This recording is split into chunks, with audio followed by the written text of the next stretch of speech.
it's very clear that this administration has made overtures to keep this as opaque as possible because they screwed up.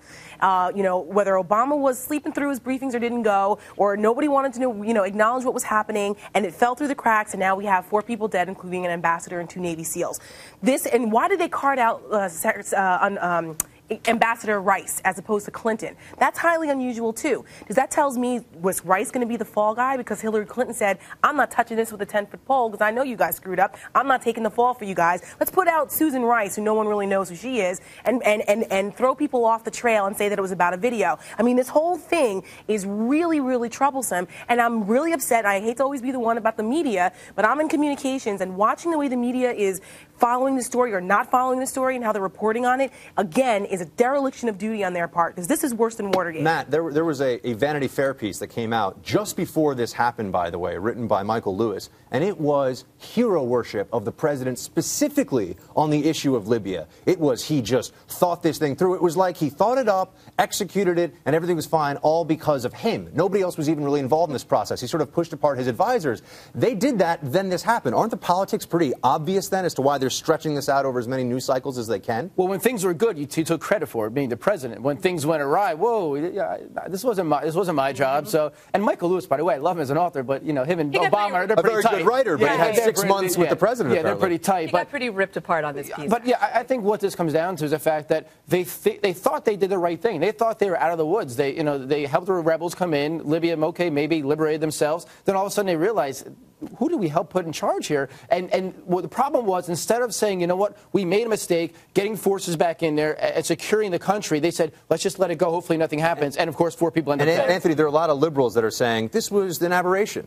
Benghazi, they love us. Look at the protests that happened afterwards. If they love us, if it's so great, if they love America and this was the aberration, why is it so hard to get a team on the ground there because it's so unsafe? And why the State Department email from ABC News denying this request in May clearly folks on the ground clearly the people on the ground are not exactly the biggest fans of the United States. This is simple. But our own people had concerns. Well, and I think people had concerns because they had security concerns, and I think what this is a failed security operation. I don't think this is worse than Watergate. It is. Nobody died in Watergate. Yeah, but this was not blatant lies from the president of the United States. This was. No, we need to bring back I think Ambassador Rice lied. They lied.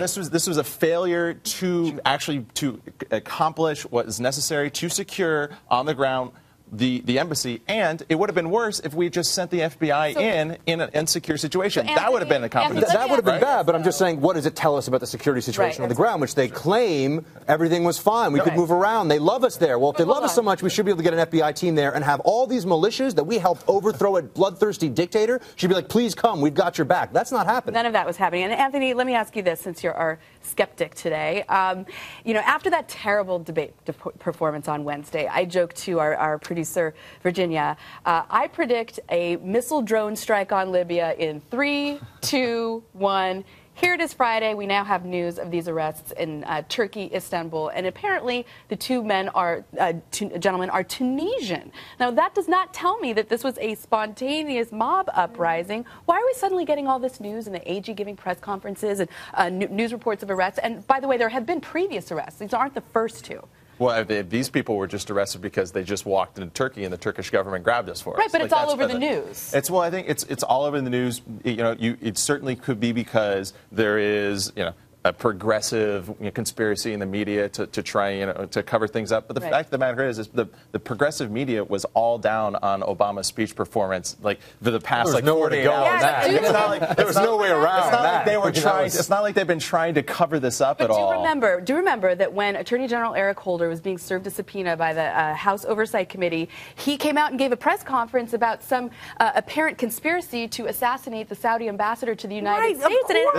Which was very fishy. This is what administrations do all the time. The Bush administration did this with, in 2006 with the U.S. attorney scandal, where they had, 7 attorneys had to be fired. Every administration do that, and you shouldn't necessarily give them a pass for that. Who knows? These 2 individuals picked up in Turkey, by the way. First of all, there were a lot more than 2 people involved in this attack. So it's not. When people keep referring to this as a terrorist attack, and I keep saying no, this was a militia operation. I mean, this was a group of individuals, coordinated, trained, planned. They knew exactly what they were doing. Apparently They overran a U.S. facility. We know that there were some security personnel involved in this. These guys knew what they were doing coming at them. This was not something that just happened spur of the moment. And the idea that they've got these 2 guys now and somehow this is so important. No, what's important is that Libya is not what we were told it was. Right.